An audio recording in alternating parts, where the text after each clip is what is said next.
Jungle.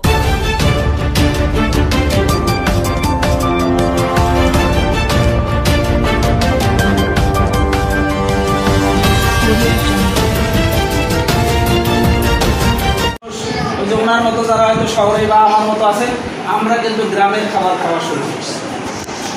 আপনি আগে গ্রামের লোক সকালবেলা পান্তা খাইতো, খেয়ে কোদাল নিয়ে মাঠে যেত। এখন কেউ পান্তা খায় না। আগে গ্রামের মানুষ, আমি ছোটবেলায় গ্রামে মানুষ হয়েছি, 2টা গমের রুটি খেয়ে আমি স্কুলে গিয়েছি। এখন রুটি কে খায়? গমের রুটি কে খায়? ডায়াবেটিস রুগী না, যারা বড় যারা শহরে সচেতন তারা খায়। আপনার খাবারটা কার কাছে গেছে? শহরে গেছে। আর শহরের খাবার আপনার কাছে আসছে। আপনি সকালবেলা কেক খায়, অনেকে বিস্কিট খায়, চানাচুর খায়, নানান ধরনের আশেপাশে জিনিস। তাহলে রোগটা ট্রান্সফার হয়ে গেছে, শহর টু গ্রামে চলে আসে। গ্রামের হোটেলে কচুর ভর্তা পাওয়া যায়, আর পীরগঞ্জের কোনো হোটেলে কচুর ভর্তা পাবেন না, শহরের হোটেলে পাওয়া যায়। এই যে এক্সচেঞ্জ হয়ে গেছে, এই কারণে আমাদের এই রোগ বালাইগুলো বাড়তেছে।